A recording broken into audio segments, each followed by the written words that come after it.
বিজেপির অন্তরের কাজিয়া নিয়ে তাদের কটাক্ষ করলেন মানিক সরকার। এদিন সিটো অফিসে প্রয়াত নেতা রমেন্দ্র দাশগুপ্তের স্মরণ সভা অনুষ্ঠিত হয়। সেখানে ভাষণ রাখেন প্রাক্তন মুখ্যমন্ত্রী এবং প্রাক্তন মন্ত্রী মানিক দে। ভোট মৌসুমে মানিক সরকার বলেন, বিজেপি নেতৃত্বের উপর বিশ্বাস রাখতে পারছেন না তাদেরই দলের লোকজন।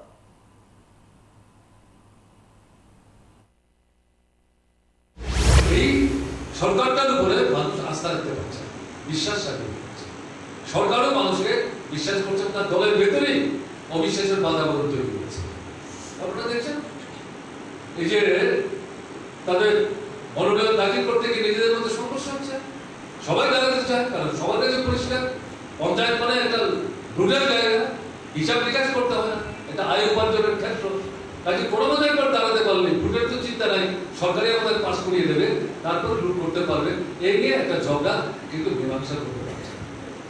এরকম একটা জায়গায় দাঁড়িয়ে বিজেপি বাহ্যিক যেটা সেটা হচ্ছে ভোটের ফেসা, আসলে তারা ভোটদান করতে চাইছে না। তারা জানে ভোট যদি হয়, মানুষকে যদি ভোট দেওয়ার অধিকার দেয়, তাহলে মানুষ তাদের বিরুদ্ধে তার ক্ষোভের বহিঃপ্রকাশ ঘটাবে।